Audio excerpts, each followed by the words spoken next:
Hello नमस्ते अस्सलाम वालेकुम। मैं एहतसाम जावेद, आप देख रहे थे न्यूज़ प्लस 99। बिहार से जीत के आए हुए सांसद पप्पू यादव जो कि पूर्णिया से इस बार जीत के संसद पहुंचे। संसद में इस बार कुछ अलग ही अंदाज में पप्पू यादव देखने को मिल रहे हैं। ऐसा लग रहा है कि बिहार से एकमात्र सांसद जो पप्पू यादव ही हैं और उसके अलावा कोई भी बिहार के हित के लिए आवाज उठाते हुए नहीं दिख रहा। पप्पू यादव रोज कभी एजुकेशन पे तो कभी हेल्थ पे हर एक टॉपिक को लेकर पप्पू यादव एक अलग ही अंदाज में देखने को मिल रहे हैं। पप्पू यादव का यह बयान देखें। का 2 महीना मात्र बचा है जन्मदिन को, और उन्होंने सबसे पहले विश्वकर्मा योजना, एक उनकी जो बहुत बड़ी आम आदमी, मोची, निषाद, मलाह ऐसे वर्गों के लिए यह योजना लाई गई। हम शुरू करेंगे माननीय वित्त मंत्री से कि पुराने में जो आप skill, startup, make in India या आपने जिन जिन योजनाओं को लाया उस पर अभी तक कोई श्वेत पत्र नहीं लाई कि उस योजना का क्या हुआ। आपको रघुराजन जी के ऑडिट रिपोर्ट को भी देखना चाहिए। उसके बाद भी जो रिपोर्ट आई उस पर भी आप कभी इस सदन में आप नई योजना लाते हैं, नया बजट लाते हैं, पुरानी बजट पर कभी चर्चा नहीं करते हैं कि उस पर कोई इम्प्लीमेंटेशन हुआ या नहीं हुआ, उस पर कोई ध्यान दी गई कि नहीं। जिसमें श्रम संगठन 2000 में जहां देश बेरोजगारों के पढ़े लिखे नौजवानों की तादाद 54.2% थी, वहीं 22 में 65.7% हो गई। मेरा सीधा इस पे है कि जब आपने 13,000 करोड़ रुपया एक विश्वकर्मा योजना पर लाया, या जब आप कहते हैं कि मैं नौकरी के लिए 400 घराना, 400 बड़े कॉरपोरेट को मैंने कहा है कि आप बेरोजगार लड़कों को 5,000 अनुकंपा पर आप इसको इंटेंसिव दीजिए। मैं पूछना चाहूंगा ये इंटेंसिव कब मिलेगा, जब 40,000 लगभग कॉरपोरेट के पहले से उसके यहाँ काम करने वाले लोग हैं। तो 2 करोड़ की योजना में, 2 करोड़ की नौकरी में 25,000 एक कॉरपोरेट पर कहां से वो आएगा? ये जरा सा हमें बताएं, ये कौन सा झूठ वाली बात है बेरोजगारों के लिए। दूसरी चीज, रोजगार पर जब आप बात करते हैं तो इस देश में सबसे ज्यादा इंडस्ट्री किस पर है? वो है फूड प्रोसेसिंग पर, वो है पर्यटन पर, वो है टेक्सटाइल पर, बुनकर पर, वो है कालीन पे। टेक्सटाइल योजना पर इनका टैक्स कितना बड़ा आप उसको देख लीजिए कि टेक्सटाइल पर इन्होंने कोई छूट नहीं दी, कोई टैक्सेस नहीं दिया और टैक्स को बढ़ा दिया। जब हम टेक्सटाइल को बढ़ावा नहीं देंगे तो रोजगार कहां से डेवलप होगा? तो जब हम फूड प्रोसेसिंग, जो सबसे ज्यादा यूपी, बिहार या जहां पर भी दलहन तेलहन, जब हम बात करते हैं मक्का की, मखान की, दूध प्रोडक्टिविटी की, उसके चीजों की, उस पर टैक्सेस को आप बढ़ाए हुए हैं।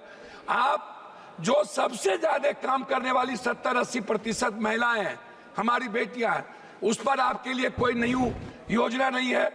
आपने क्या किया? आपने जितनी बजट लाई है, आप सीधा का सीधा कॉर्पोरेट। लेकिन जब हम बात करते हैं जो आम आदमी से जुड़ा हुआ है, जिसको सब लोग कह रहे हैं, इवन मंत्री जी हमारे गडकरी साहब ने भी जो हेल्थ से जुड़े 18% जीएसटी की बात की।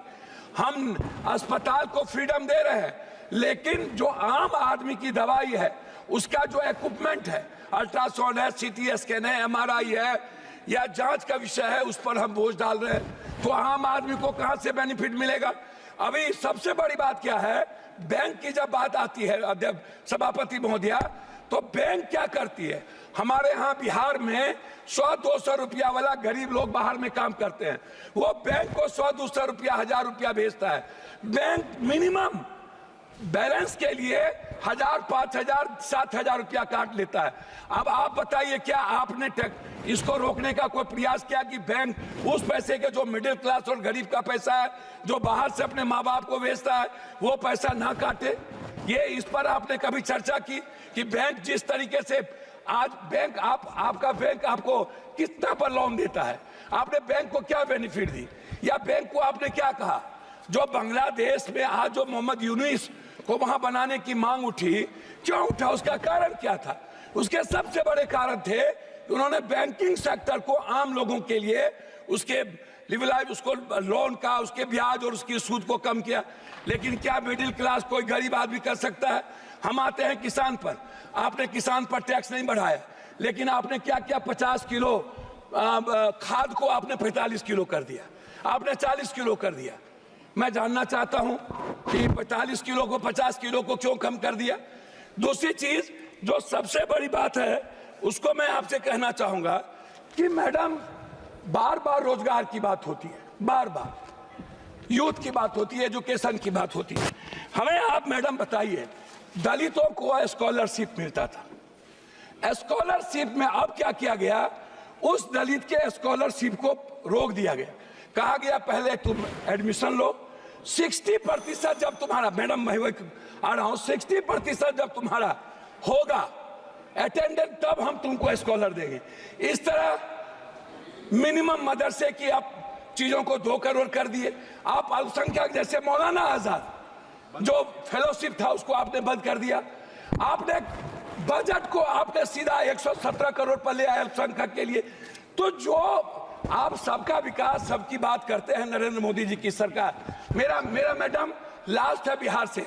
बिहार सरकार ने लगातार बिजली को लेकर के वन नेशन, जैसे वन नेशन वन एजुकेशन की बात उठती रही, वन नेशन वन हेल्थ जो हमारे राजस्थान की सरकार ने किया, बिहार सरकार ने 4 चीज आपको भेजा है। एक भेजा है वन नेशन वन टेरिटरी बिजली पर जो सबसे ज्यादा मांगा, 4000 करोड़ रुपया बिहार सरकार पर अब ज्यादा बोझ पड़ता है। धन्यवाद। मैं कम कर रहा हूं, 70 पैसा मैडम, 70 पैसा एक आदमी पर पड़ता है। दूसरा, लगातार बिहार सरकार की ये योजना है हाई डैम से 40,000 करोड़ विद्युत परियोजना को बढ़ावा देना, हाई डैम, जिससे पूरा का पूरा कोसी, सीमांचल, मिथिलांचल को बढ़ावा मिलेगी। मैडम क्या हुआ इस बजट में? क्या आपने नेपाल सरकार से बात करके आपने हाई डैम बनाने की परियोजना की? एक तीसरा चीज बिहार सरकार ने कहा है कि हमको 15 लाख कर रहा हूं, एक मिनट लास्ट कर रहा हूं मैडम, एक मिनट। बिहार सरकार ने कहा है कि हमको उद्योग को बढ़ावा देने के लिए हमको 15 साल आप जीएसटी माफ कर दीजिए ताकि हम अपने डेवलप करें। आपका हमको नहीं चाहिए, चाहे डालमिया नगर, हमको आईएम की बात हमने किया पूर्णिया में, हमने आईटी की बात किया पूर्णिया में, हमने बात की मक्का और मखान पर फैक्ट्री की, आपने वो नहीं किया। तो आप उल्टे ही सारे के सारे मिडिल क्लास के पर जीएसटी का बोझ डाल दिया, आपने युवाओं पर, गरीबों पर बोझ डाल दी, आपने किसानों पर बोझ डाल दिया, लेकिन आप कॉर्पोरेट को सपोर्ट करते रहे। अब हम लोग को बोलने के लिए पहले आप खड़ा कर देंगे। लास्ट कर रहा हूं, हमको 30 सेकंड हम 30 सेकंड के लिए 30 सेकंड कंप्लीट। मेरा आग्रह ये है कि कम से कम बिहार के लिए मेरा आग्रह आपसे है कि विशेष पैकेज, विशेष राज्य की बात हमारे मुख्यमंत्री करते रहे हैं, हम लोग मिलकर विशेष पैकेज वाटर, पर्यावरण और जलवायु और पर्यटन, सबसे विशेष पैकेज हम कोसी सीमांचल के लिए विशेष पैकेज की मांग करते हैं ताकि मक्का और मखान पर आधारित फैक्ट्री को डेवलप करें।